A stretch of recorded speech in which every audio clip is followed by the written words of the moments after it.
Subscribe now and press the bell icon. Never miss an update.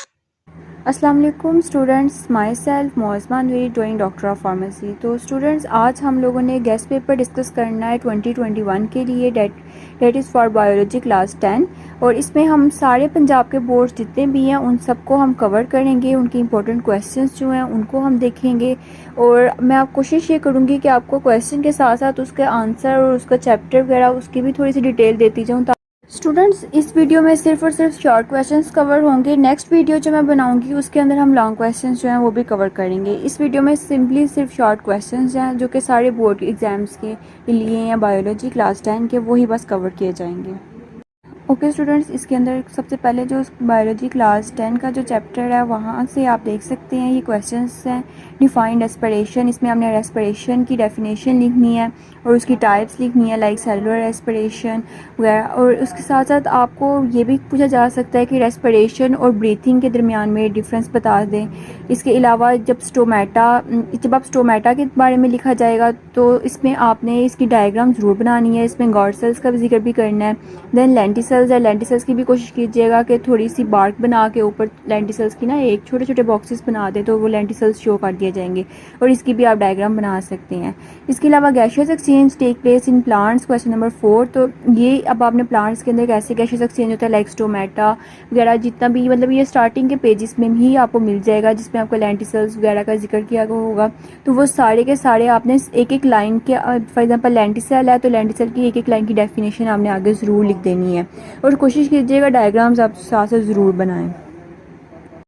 ये question इस तरह आ सकता है कि नेज़ल कैविटी या नोस्ट्रिल्स के दरमियान डिफरेंशिएट कर दें, या फिर वो कह सकते हैं कि फेरिंग्स और लैरिंग्स के दरमियान डिफरेंशिएट कर दें, या ग्लोटिस एपिग्लोटिस के दरमियान, या फिर ब्रोंक्योल्स और ब्रोंकाइटिस। ब्रोंक्योल्स क्या होती हैं तो उनके दरमियान आप डिफरेंशिएट कर दें। तो अब ब्रोंकाइटिस जो है ये तो आपको पता होना चाहिए कि ये डिजीज़ है, that is inflammation of bronchi.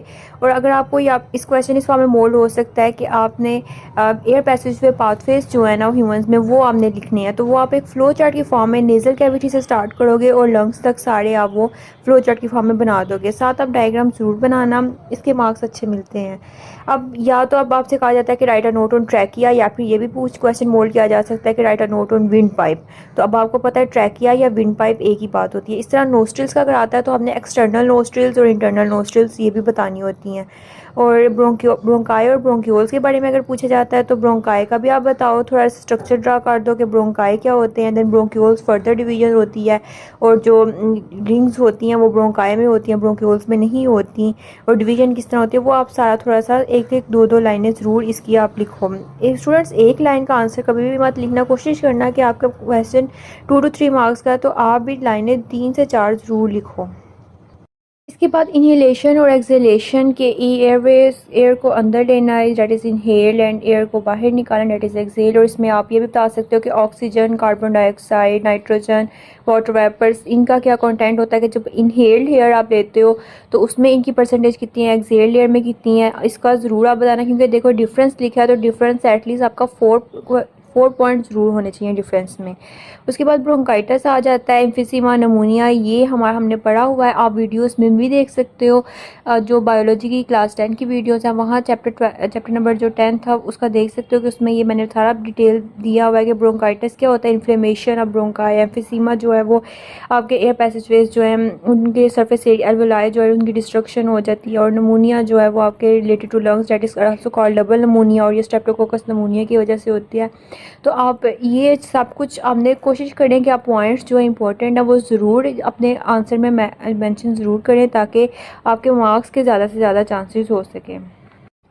Then students, नाइकोटीन है। नाइकोटीन का एक छोटा सा बॉक्स बना हुआ है, वो आप देख सकते हो कि उसके बारे में बताओ कि आपके सिगरेट्स के अंदर, टोबैको स्मोकिंग के अंदर नाइकोटीन होती है, और ये नाइकोटीन जो है वो आप किस तरह आपके सीएनएस के ऊपर इफेक्ट करता है और किस तरह आपको एब्यूसिव बना देता है रिलेटेड टू द ड्रग्स। तो इसके अलावा हार्मफुल इफेक्ट्स ऑफ स्मोकिंग में हम स्मोकिंग के इफेक्ट्स बता सकते हैं कि स्मोकिंग की वजह से ये लंग कैंसर हो सकता है, माउथ कैंसर हो सकता है, ये चीज़ें बताई जा सकती हैं। देन सेकेंड हैंड स्मोकर्स कह लें या फिर पैसिव स्मोकिंग कह लें, एक ही बात होती है। या तो क्वेश्चन आ सकता है right a note on passive smokers, या फिर आ सकता है right a note on second hand smokers. तो जो दूसरे की स्मोक को इनहेल करते हैं उन्हें हम पैसिव स्मोकर या सेकेंड हैंड स्मोकर कहते हैं। तो ये वाला भी आप इस क्वेश्चन के अंदर डाल सकते हो। स्टूडेंट्स अब ये चैप्टर नंबर 11 जो है वहाँ से इंपॉर्टेंट शॉर्ट क्वेश्चंस हैं कि right note on homeostasis, osmoregulation, thermoregulation, excretion. तो होम्योस्टैसिस का बताते हो कि इंटरनल कंडीशंस को मेंटेन रखना डिस्पाइट ऑफ एक्सटर्नल कंडीशंस। उसके अलावा ऑस्मोरेगुलेशंस में हमने साल्ट और वाटर कंटेंट को बैलेंस रखने को कहते हैं। थर्मो में हम टेम्परेचर को, बॉडी टेम्परेचर को बैलेंस रखते हैं। और एक्सक्रीशन में हम मेटाबॉलिक वेस्ट जो है वो एक्सक्रीट करते हैं। देन हाइड्रोफायर्स, मीसोफायर्स, जीरोफायर्स आ जाते हैं। हाइड्रोफायर्स जो कि प्लांट्स जो प्लांट जिनकी कंडीशन जो होती है वो वाटरी होती है, मतलब वाटरी कंडीशन में रहते हैं। या जीरोफायर जो है वो ड्राई इन्वायरमेंट में रहते हैं। तो स्टूडेंट्स ये हम लोग लिख सकते हैं। इसके अलावा आप इसकी एग्जांपल्स ज़रूर साथ देना इनके डेफिनेशंस के साथ, ताकि आपके जो मार्क्स के चांसेस हैं वो ज़्यादा से ज़्यादा आपको मिल सकें। इसके बाद ग्यूटेशन, ड्यू, टर्जिडिटी या फिर ऑस्मोटिक इक्विलिब्रियम, ऑस्मोसिस क्या होता है, डिफ्यूजन, पैसिव डिफ्यूजन, इस तरह के क्वेश्चंस भी किए जा सकते हैं। देन नेफ्रोलॉजी, किडनी का आप बता सकते हो कि किडनी बीन शेप्ड ऑर्गन्स होते हैं और ये पेयर की फॉर्म में होते हैं। राइट किडनी, लेफ्ट किडनी और रेट्रोपेरिटोनियल ऑर्गन्स होते हैं जो कि आपकी बॉडी के अंदर। लोकेशन बता सकते हो आप, इसका वेट बता सकते हो, लेंथ बता सकते हो। और 12 सेंटीमीटर इसकी लेंथ, 6 सेंटीमीटर ये वाइड और 3 सेंटीमीटर इनकी थिकनेस होती है। ये चीज़ें भी आप लिख सकते हो और साथ डायग्राम ज़रूर बनाओ। देन नेफ्रोलॉजी कहते हैं स्टडी ऑफ नेफ्रॉन्स को। और नेफ्रॉन्स जो आपको पता है कि नेफ्रॉन्स जो है वो स्ट्रक्चर और functional unit of urinary system होते हैं। और इसके बाद आप रेनल कॉर्पसल, रेनल ट्यूब्यूल्स जो हैं इनका आइडिया दे सकते हो। ये रियली ट्यूब्यूल नहीं, रेनल ट्यूब्यूल है, इसको आप करेक्शन कर लीजिएगा। और रेनल कॉर्पसल में आप बता सकते हो कि क्या क्या आ सकता है। ग्लोमेरुलस आ सकता है, बोमेंस कैप्सूल आ सकता है। रेनल ट्यूब्यूल में हमने ट्यूब्यूलर पार्ट जो होते हैं रेनल ट्यूब्यूल जो नेफ्रॉन के, उसको डिस्कस करना होता है। Proximal convoluted tubules, distal convoluted tubules और थिन असेंडिंग सेगमेंट्स आ जाते हैं हमारे। और कलेक्टिंग डक्ट्स आ सकती हैं। तो ये चीज़ें आप लूपा फैनले आ जाएगा, ये चीज़ें आप ज़रूर इनके अंदर डिफ़ाइन करो। तो ये तकरीबन आप सबका 4 से 5 लाइनों का क्वेश्चन जो आंसर जो है वो आराम से बन जाएगा इसका। अलावा renal cortex, renal medulla, renal glomerulus और बोमेंस कैप्सूल जो हैं ये आप वीडियोस में भी सब कुछ डिफाइंड है, वहाँ से भी ये लेक्चर्स ले सकते हो। रेनल कॉर्टेक्स जो होता है वो आउटर पार्ट होता है। Renal medulla inner part of kidney को कहते हैं और ये किडनी के ही दोनों पार्ट्स हैं। ग्लोमेरुलस जो है वो कैपिलरीज का नेटवर्क को कहते हैं। और बोमेंस कैप्सूल जो है वो कैप्सूल जो कि इनक्लोज करता है ग्लोमेरुलस को, और तो उसे हम वोमेंस कैप्सूल कहते हैं। और ये दरमियान में दोनों की सेपरेशन ग्लोमेरुलस और वोमेंस की होती है बाय बेसमेंट मेम्ब्रेन। तो ये आपकी बुक के ऊपर सब कुछ है, वहाँ से आप डेफिनेशन जो है वो वर्ड टू वर्ड देख सकते हो। देन प्रेशर फिल्ट्रेशन, ये जो है नेफ्रॉन के फंक्शंस में आ जाता है कि वो किस तरह, मतलब ब्लड फ्लो का जो प्रेशर हो उसके जरिए किस तरह फ़िल्ट्रेशन होती है। तो फ़िल्ट्रेशन सबसे पहले ग्लोमेरुलस में होती है और सबसे मतलब ऑलमोस्ट 70 to 80% फ़िल्ट्रेशन जो है वो ग्लोमेरुलस में हो जाती है हमारी जो सिक्रीशंस हैं उनकी। देन उसके बाद तकरीबन 3 स्टेप्स होते हैं नेफ्रॉन के फंक्शंस में। एक होता है फ़िल्ट्रेशन और रीअब्जॉर्प्शन और सिक्रीशन। तो ये आपको लॉन्ग क्वेश्चन में भी पूछे जा सकते हैं और शॉर्ट जो है उसमें भी आपको आ सकते हैं। उसके अलावा रेनल पेल्विस आपको पूछा जा सकता है, पेल्विस क्या होता है और हाइलम क्या है, हाइलम डिप्रेशन को कहते हैं। उसके अलावा पार्ट्स ऑफ यूरिनरी सिस्टम के पार्ट्स में आपने किडनी लिख लेनी है। इसके अलावा यूरेटर, यूरिनरी ब्लैडर, यूरेथ्रा, ये सारा लिखना है। और इसमें डायग्राम कंपलसरी होती है क्योंकि इसमें डायग्राम के आपको मार्क्स ज़रूर मिलते हैं। ये अब चैप्टर नंबर 12 जो है वो स्टार्ट हो गया है, that is coordination and control. अब इसमें कोऑर्डिनेशन, उसकी टाइप्स में जिसमें हमने रिसेप्टर्स, इफेक्टर्स, स्टिमुलाई वगैरह वो सब कुछ लिखना होता है। रिसेप्टर्स के बारे में आपसे क्वेश्चन किया जा सकता है कि रिसेप्टर्स को क्लासीफाई करें, तो आप इसे बता सकते हो कि मैकेनो रिसेप्टर्स होते हैं, कीमो रिसेप्टर्स होते हैं, थर्मो रिसेप्टर्स होते हैं, heat and light temperature sensor receptors, यानी कि ये चीज़ें आप लिख सकते हो। Then nervous and chemical coordination आ गया डिफरेंस। तो नर्वस कोऑर्डिनेशन जो होती है थ्रू न्यूरॉन्स होती है और केमिकल कोऑर्डिनेशन में हार्मोन्स आ जाते हैं। तो आप इसका डिफ्रेंशिएट कर सकते हो इनको प्रॉपर वे में। फिर एक्सन और डेंड्राइट्स का डिफरेंस आता है, इसमें डायग्राम भी बनाइएगा। और एक्सन्स जो होते हैं वो इन्फॉर्मेशन को अवे फ्रॉम द न्यूरॉन लेके जाते हैं और डेंड्राइट्स जो है वो टुवर्ड्स द न्यूरॉन लेके जाते हैं। फिर न्यूरॉन आ जाएगा, न्यूरॉन की आपने डेफिनेशन लिखनी है। और फिर उसके बाद टाइप्स आ जाते हैं न्यूरॉन्स के कि सेंसरी, मोटर, इंटर न्यूरॉन्स, ये आप बता सकते हो। फिर फंक्शन है थैलेमस और हाइपोथैलेमस का, तो ये आपको लैदा भी पूछा जा सकता है। मोस्टली ये लैदा ही क्वेश्चन किए जाते हैं। तो थैलेमस में आप बता सकते हो कि रिले सेंटर के तौर पर एक्ट करता है, सेंसरी इन्फॉर्मेशन को सेंस करता है। इसके अलावा हाइपोथैलेमस ऑलमोस्ट आपकी पूरी बॉडी को कंट्रोल करता है और उसमें बॉडी के काफ़ी फंक्शंस जो हैं वो आ जाते हैं, लाइक ब्लड प्रेशर को कंट्रोल करता है, आपके हार्ट बीट, हार्ट रेट, उसके अलावा आपके सिस्टम्स जो हैं उनको कंट्रोल करता है, उनको आपके ग्लैंड्स जो है उनको मतलब इंफॉर्मेशन के लिए बताता है कि किससे हमने इंफॉर्मेशन देनी है। तो ऑलमोस्ट बॉडी के कवर्स हो जाते हैं हाइपोथैलेमस में। फोर ब्रेन, मिड ब्रेन और हिंड ब्रेन के पार्ट्स आ जाते हैं। पार्ट्स में आपने सिर्फ नाम लिखने से आपको मार्क्स नहीं मिल जाएंगे, आपको एक एक लाइन की डेफिनेशन जिसमें आप या तो उसके फंक्शन का बता दो या फिर उसकी लोकेशन का बता दो, सिर्फ खाली जो नेम्स है ना वो नहीं लिखने, इसमें एक एक लाइन ज़रूर लिखनी है साथ।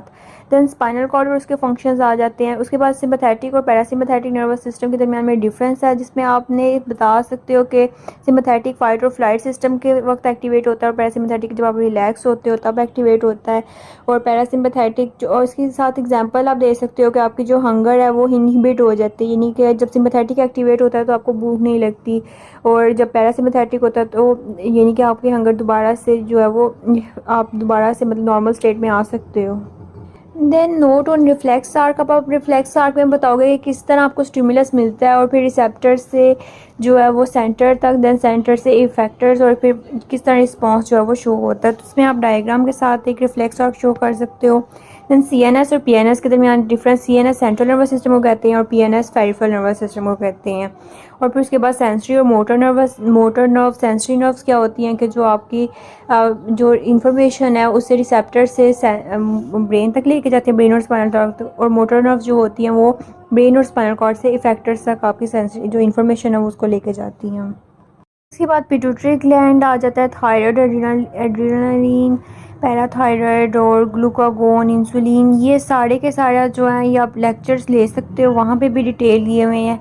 अगर शॉर्ट क्वेश्चन के फॉर्म में आता है तो आपने इनकी लोकेशन और थोड़ा सा फंक्शन और हार्मोन्स बता देने होते हैं इनके, और अगर लॉन्ग क्वेश्चन आएगा तो फिर आपने 1 से तकरीबन 2 से 2.5 पेजों का जो है वो लॉन्ग क्वेश्चन ज़रूर लिखना होता है। देन हार्मोन्स बाय गोनर्स, ये वाले आ जाते हैं, टेस्टिस और ओवरीज के हार्मोन्स आ जाएंगे। देन फीडबैक मैकेनिज्म के भी एक वीडियो बनी हुई है, आप वहाँ से लेक्चर ले सकते हो फीडबैक मैकेनिज्म का। उसके अलावा retina, pupil, iris, rods, cones, aqueous humour, vitreous humour, ये आपके लहदा या तो आ जाएगा कि रेटिना और प्यूपिल के ऊपर आप नोट लिख दें, तो आपने 2 लाइनें लिख के साथ आई की डायग्राम ज़रूर बनानी है। एक्वस ह्यूमर और विट्रस ह्यूमर क्या होता है, इसके दरमियान डिफ्रेंशिएट करें, ये वाला क्वेश्चन आ सकता है। इसके अलावा रोड्स एंड कोन्स जो हैं इनको डिफ्रेंशिएट करें, ये इस तरह क्वेश्चन बन के आ सकता है आपके पास। अब इसमें आपसे क्वेश्चन हो सकता है मिडल ईयर बोन्स जो हैं वो कौन सी है, या फिर आपसे इनर ईयर बोन्स का भी पूछा जा सकता है, आउटर ईयर बोन्स का भी पूछा जा सकता है, नेम पूछे जा सकते हैं। तो कोशिश कीजिएगा डायग्राम अगर मुश्किल हो रही है तो फिर आप जब पार्ट्स के नेम लिखें तो उनके साथ एक एक लाइन की डेफिनेशन ज़रूर लिखें और फंक्शन उनका ज़रूर लिखें। देन मूवमेंट और लोकोमोशन के बारे में ये डेफिनेशन आ सकते हैं।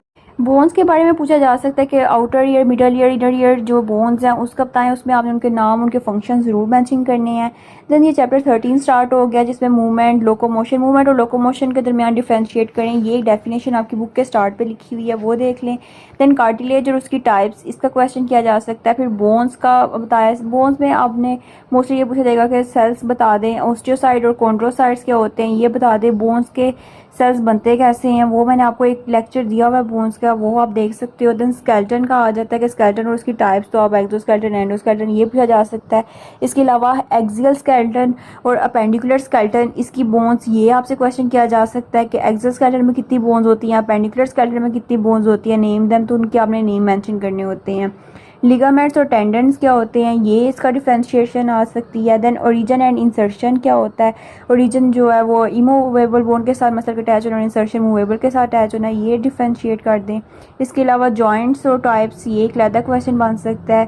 Then agonist and agonist, bicep and tricep, bicep और ट्राइसेप किस तरह वर्क करते हैं, ये लॉन्ग क्वेश्चन भी बन सकता है। और शॉर्ट बेस के ऊपर भी मैंने वीडियो बनाई हुई है, आप देख सकते हो, जिसमें बाइसेप का बताया हुआ है कि जब आपका जो एल्बो जॉइंट पे बेंड होता है तो तब बाइसेप का क्या कंट्रैक्शन होती है या रिलैक्सेशन, या ट्राइसेप की कंट्रैक्शन या रिलैक्सेशन किस तरह होती है, मतलब एक मसल आपका कॉन्ट्रैक्ट करेगा तो दूसरा हमेशा रिलैक्स करेगा, तो ये इस वे में वर्क करता है। फ्लेक्शन और एक्सटेंशन, फ्लेक्शन होता है एल्बो जॉइंट का बेंड हो जाना और एक्सटेंशन में एक्सटेंड हो जाना। तो इसमें हम एल्बो जॉइंट की मोस्टली एग्जांपल देते हैं, तो आपकी बुक में भी वो उसी की एग्जांपल है, तो आप इधर भी वहाँ उसी की एग्जांपल देंगे। वो मसल जो फ्लेक्शन शो करते हैं उसे फ्लेक्सर और जो एक्सटेंशन शो करते हैं उसे एक्सटेंसर मसल्स कहते हैं। फिर ये डिजीज़ हैं अर्थराइटिस, ऑस्टियोपोरोसिस, रिकेट्स, इनका आप देख लीजिएगा। देन हिंज जॉइंट और बॉल एंड सॉकेट जॉइंट में क्या डिफरेंस होता है। हिंज जॉइंट जो होता है ये 90 डिग्री के एंगल पे मतलब आपका बैक एंड फोर्थ मूवमेंट होती है, और जो बॉल एंड सॉकेट की होती है वो ऑल राउंड डायरेक्शन में जो आपकी मूवमेंट होती है उसे हम कहते हैं बॉल एंड सॉकेट जॉइंट की मूवमेंट, उसे हम बॉल एंड सॉकेट जॉइंट कहते हैं। इसके बाद ये चैप्टर नंबर 14 स्टार्ट हो गया रिप्रोडक्शन का, जिसमें हम रिप्रोडक्शन और उसकी टाइप्स, अब टाइप्स में सेक्सुअल एसेक्सुअल रिप्रोडक्शन आ जाती है, वो आप बता सकते हो। उसके अलावा सेक्सुअल रिप्रोडक्शन में जेनेटिक वेरिएशंस आती हैं, एसेक्सुअल जो है उसमें जेनेटिक वेरिएशन बिल्कुल भी नहीं आती। देन फ्रेगमेंटेशन, मल्टीपल फिशन और पोलिनेशन, बडिंग, क्लोनिंग, ये सारी रिप्रोडक्शन की ही टाइप्स में आ जाती हैं, पार्थिनोकार्पी वगैरह। अब फ्रेगमेंटेशन में होता है कि दो सेल्स जो है आपस में काफ़ी फ्रेगमेंट्स बना लेते हैं, फिर वो फ्रेगमेंट ग्रो करते हैं। इसी तरह जो बाइनरी फिशन है उसका बारे में ये होता है कि एक सेल जो दो में डिवाइड होता है और फिर वो उनका पहले न्यूक्लियर डिवीजन होती है, फिर साइटोकाइनेसिस होती है और फिर वो आपस में और फिर वो ज़्यादा ग्रो कर जाते हैं। देन पोलिनेशन जो है वो उसमें होता है कि एक फ्लावर मतलब कि एंथर से ना, मेल एंथर से पोलन का ट्रांसफ़र होना स्टिग्मा तक, इसे हम कहते हैं पोलिनेशन। सेल्फ पोलिनेशन कहते हैं कि अगर वो उसी फ्लावर के एंथर के ऊपर गिर गया तो वो स्टिग्मा पे चला गया तो उसे हम सेल्फ पोलिनेशन कहेंगे। और क्रॉस पोलिनेशन में दो डिफरेंट फ्लावर्स के मतलब एक का एंथर होगा और दूसरे के स्टिग्मा पे, मतलब पोलन जो है एक एंथर से, फ्लावर के एंथर से निकल के दूसरे के पोलन पे चला जाएगा, तो इसे हम कहते हैं क्रॉस पोलिनेशन। इसके अलावा पार्थिनोकार्पी कहते हैं कि विदाउट फर्टिलाइजेशन फ्रूट की फॉर्मेशन। आजकल ज़्यादातर पार्थिनोकार्पी ही मेथड यूज़ किया जा रहा है, क्योंकि इससे आपको एक तो ये लेस टाइम में बन जाता है और आपको सीजन्स के लिए वेट नहीं करना पड़ता इस काम के लिए भी, और इस वजह से इसके ये बेनिफिट्स और एडवांटेजेस भी आप लिखेंगे। देन एंडोस्पोर और एक्सोस्पोर्स क्या होते हैं वो अब डिफ्रेंशिएशन के लिए आ सकता है। इसके अलावा क्लोनिंग, क्या आप बता सकते हो कि एनिमल्स और प्लांट्स की क्लोनिंग की जाती है आजकल, ह्यूमन क्लोनिंग भी इसके लिए भी आजकल देखा जा रहा है। इसके अलावा टिश्यू कल्चर है कि आपने मतलब कि स्पेसिफिक जो प्लांट और आप आर्टिफिशियल मीडियम में मतलब इसको ग्रो करवा सकते हो, मतलब जो भी आपने प्लांट का पार्ट ग्रो करवाना होता है तो उसे हम टिश्यू कल्चर कहते हैं। इसके अलावा आप एनिमल्स के पार्ट भी ग्रो करवा सकते हो। देन ये सब कुछ आपका रिप्रोडक्शन वाले चैप्टर जो है उसमें आपको मिल जाएगा। Then bulbs and corms, self pollination, cross pollination, double fertilisation और सीड कोट, इसकी आप डेफिनेशंस लिखोगे। सीड कोट में डेफिनेशन के साथ थोड़ी सी डायग्राम ज़रूर बना दीजिएगा, और सेल्फ पोलिनेशन और क्रॉस पोलिनेशन का जो डिफ्रेंशिएशन है वो भी मैंने आपको बता दिया है। अब चैप्टर 15 स्टार्ट हो गया है जेनेटिक्स। इसमें आपने ट्रेड की डेफिनेशन, हेरिडिटी, कोडोमिनेंस और इनकम्प्लीट डोमिनेंस के दरमियान डिफ्रेंशिएशन आ सकता है। जीनोटाइप और फिनोटाइप क्या होते हैं इसके दरमियान डिफ्रेंशिएशन आ सकता है। फिर डोमिनेंट और रिसेसिव एलील्स के, जो एलील मतलब आपका एलील का पेयर है तो उसमें से एक डोमिनेंट हो जाएगा, रिसेसिव तो वही वाली ट्रेड जो है वो शो होती है। इसके अलावा आर्टिफिशियल और नेचुरल सिलेक्शन के, नेचुरल सिलेक्शन बाय नेचर होती है और आर्टिफिशियल मैन मेड सिलेक्शन होती है कि जो हम अपनी मर्ज़ी से अपने बेनिफिट के लिए सिलेक्शन करते हैं उसे हम आर्टिफिशियल सिलेक्शन कहते हैं। फिर होमोजाइगस एलील्स क्या होती हैं, फॉर एग्जांपल ए होमोजाइगस है, ए बी हेट्रोजाइगस है, तो ये हेट्रोजाइगस और होमोजाइगस एलील्स होती हैं। देन ट्रांसलेशन क्या होती है और ट्रांसक्रिप्शन, इसकी आपने बस डेफिनेशंस लिखनी है। ट्रांसक्रिप्शन में मतलब mRNA कॉपी बनती है डीएनए की, और ट्रांसलेशन में प्रोटीन सिंथेसिस होती है। फिर जीन और लोकाई, लोकाई जो कहते हैं पोजीशन को जहाँ जीन रिजाइड करती है। और फिर मोनोहाइब्रिड और डाई हाइब्रिड क्रॉस क्या होते हैं, ये क्रॉसेस आपकी बुक पे बने हुए हैं, आप वहाँ से देख सकते हो। ट्रू ब्रीडिंग और आर्टिफिशियल ब्रीडिंग और ब्रीडर्स और कल्टीवर्स के दरमियान डिफ्रेंशिएशन आ सकता है, ये भी आप देख सकते हो। इसके अलावा रीजंस आपसे पूछा जा सकता है कि पी प्लांट ही क्यों उसने मेंडल ने अपने एक्सपेरिमेंट के लिए सिलेक्ट किया था, तो वो आप बता दो कि इसकी जो ड्यूरेशन है वो भी 14 डेज़, 7 से 14 डेज़ का इसका रिप्रोडक्शन ड्यूरेशन होता है, और इसके अलावा भी इसकी चीज़ें आ जाएंगी। Then Mendel law of assortment, segregation, अब ये आप कोशिश कीजिएगा लॉ का जो डेफिनेशन आपकी बुक पे एज इट इज़ ही आप लिखें, उसको मोल्ड ना कीजिएगा, क्योंकि ये लॉज की डेफिनेशन ऐसे ही रहती है। और वेटसन क्रिक मॉडल ऑफ डीएनए, ये आपके डीएनए का मॉडल जिसमें आप बताते हो कि डीएनए जो है वो उसके आप डीएनए की डायमीटर का बता सकते हो, उसके बाद उसके ग्रूव्स का बता सकते हो, मतलब सब कुछ आपका डीएनए का वेटसन क्रिक मॉडल बता सकता है। हाइड्रोजन बॉन्ड्स होते हैं, 3 हाइड्रोजन बॉन्ड होते हैं, या क्या ये चीज़ें आ सकती हैं। आपका चैप्टर 16 स्टार्ट हो गया, जिसमें इकोलॉजी, कम्युनिटी, ये सिंपल डेफिनेशंस होंगी इसमें, जिसमें इकोलॉजी की डेफिनेशन या कम्युनिटी की डेफिनेशन पूछा जा सकता है, पॉपुलेशन की डेफिनेशन पूछी जा सकती है। इसके अलावा कोमेंसलिज्म, म्यूचुअलिज्म, पैरासाइटिज्म, ये क्या होते हैं, इनको डिफ्रेंशिएट करें। सिम्बियोसिस क्या होता है, इसको डिफ्रेंशिएट करें, ये आपसे पूछा जा सकता है। फिर हर्बीवोर्स, कार्निवोर्स और ओमनोफोर्स के दरमियान, ओमनीवोर्स के दरमियान में डिफ्रेंशिएशन करें, ये आपसे पूछा जा सकता है, आपने एग्जांपल के साथ बताना है। देन एंडोपैरासाइट और एक्सोपैरासाइट क्या होते हैं, वो आपसे पूछा जा सकता है, उसको डिफ्रेंशिएट करें। बायोटिक और एबायोटिक फैक्टर्स को डिफ्रेंशिएट करें। Then trophic levels ecological parameter और फिर पैरामिड बायोमास की, ये इसका आपके फॉर्मेशन का पूछा जा सकता है। फिर फूड चेन और फूड वेब में क्या डिफरेंस है, इसमें डायग्राम कंपलसरी होती है जब फूड चेन और फूड वेब आप ड्रा करते हो, ये पूछा जा सकता है। तो स्टूडेंट्स, ये चैप्टर नंबर आपका 16 इकोलॉजी वाला चैप्टर जो है, एनवायरनमेंट वाला, उसमें ये सब कुछ आपका कवर हो जाएगा और सिंपल डेफिनेशंस हैं इसमें। ये चैप्टर 17 जो है, उसके इंपॉर्टेंट क्वेश्चंस हैं। बायोटेक्नोलॉजी की डेफिनेशन, बायोटेक्नोलॉजी और जेनेटिक इंजीनियरिंग में क्या फ़र्क होता है, इसका डिफरेंस पूछा जा सकता है। देन फर्मेंटर और उसकी डेफिनेशन, फर्मेंटेशन क्या होती है। फर्मेंटर तो वो प्रोसेस और मशीन है जिसमें फर्मेंटेशन होती है, और फर्मेंटेशन क्या होती है, लैक्टिक एसिड और अल्कोहलिक फर्मेंटेशन को डिफ्रेंशिएट करें, ये पूछा जा सकता है। वेक्टर क्या होते हैं, प्लास्मिड्स क्या होते हैं। देन रिकम्बिनेंट डीएनए क्या होता है, जेनेटिक रिकम्बिनेंट डीएनए, ये इसका आपका इमेरिक डीएनए क्या होता है, ये डिफरेंस आपसे पूछा जा सकता है। तो इसमें भी आपसे मोस्टली जब डिफरेंसेस पूछे जाएंगे तो आपके डायग्राम्स जो है वो कंपलसरी होती हैं।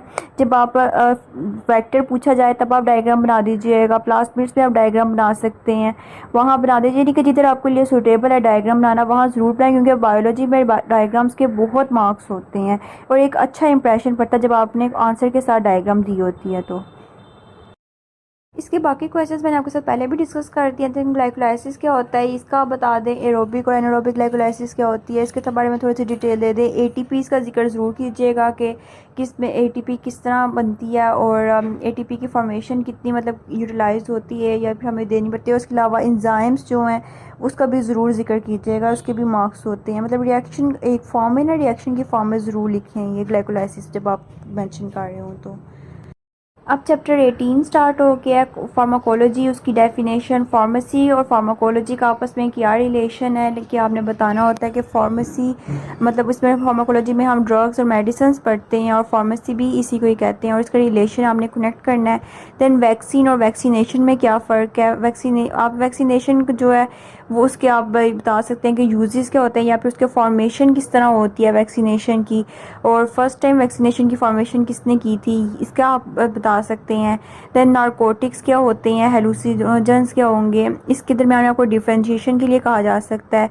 सिडेटिव्स, एनाल्जेसिक्स, ये डिफरेंस के लिए आ सकते हैं। अब डिसइंफेक्टेंट क्या होते हैं कि जो नॉन लिविंग थिंग्स को जर्म्स को किल कर देते हैं नॉन लिविंग थिंग्स पे, तो उसे हम डिसइंफेक्टेंट करते हैं। एंटीसेप्टिक क्या होता है, एंटीसेप्सिस क्या होता है, ये पूछा जा सकता है। इसके अलावा एंटीजन और एंटीबॉडीज़ क्या हैं कि एंटीजन आपकी मतलब आपका बाहर से प्रोटीन आती है और एंटीबॉडीज़ आपकी बॉडी में ऑलरेडी उस एंटीजन के खिलाफ जो बनती हैं उसे हम कहते हैं एंटीबॉडीज़। तो इसका बारे में आपसे पूछा जा सकता है। ये सिंपल डेफिनेशंस हैं जिसको आपने जो तकरीबन 3 से 4 लाइनों के अंदर आपने डिफ़ाइन कर देना होता है और आप आराम से इनको डिफ़ाइन कर सकते हो। पेनिसिलिन, डिजिटैलिस, मॉर्फिन, इनके सोर्सेज क्या हैं, इनकी यूजेस क्या हैं, इसके बारे में पूछा जा सकता है कि डिजिटैलिस और सीवीएस में भी आपके हार्ट के रिलेटेड डिजीज़ में भी यूज़ होती है। और इसके अलावा प्रिकॉशंस हैं टेकिंग मेडिसिन, कि आप मेडिसिन लेते हुए कौन सी प्रिकॉशन देखो कि आप ध्यान रखो कि उसकी एक्सपायरी डेट कौन सी है। उसको पहले अगर तो आपके पास कोई सस्पेंशन या सिरप की फॉर्म है तो उसे शेक ज़रूर करें, उसकी एक्सपायरी डेट देखें और keep out of the reach of children. उसके अलावा आपकी सील्ड होनी चाहिए मेडिसिन, ये चीज़ों का ध्यान रखना ज़रूरी हो जाता है। ओके स्टूडेंट्स, ये इंपॉर्टेंट क्वेश्चन थे, शॉर्ट क्वेश्चंस बायोलॉजी क्लास 10, ये ऑल बोर्ड एग्जाम्स के लिए हैं जो मैंने आपको बता दिए हैं। बाकी इसकी लॉन्ग क्वेश्चन की जो है उसकी लैदा से वीडियो बना दी जाएगी, आप वहाँ से देख सकते हो। और जो शॉर्ट क्वेश्चंस हैं इसको अगर कोई समझ नहीं आ रही तो आपके पास लेक्चर्स भी हैं हाइथम अकेडमी पे बायोलॉजी क्लास 10 के, आप वहाँ से भी देख सकते हैं। इंपॉर्टेंट लेक्चर्स हैं वो भी आप देख लें। इसके अलावा best of luck students for your exams. आपका 60 to 70% शॉर्ट क्वेश्चंस जो हैं वो इसमें कवर हो जाएंगे। बाकी अल्लाह ताला आप सबकी मदद करे, हामी और नासिर हो। And thank you so much.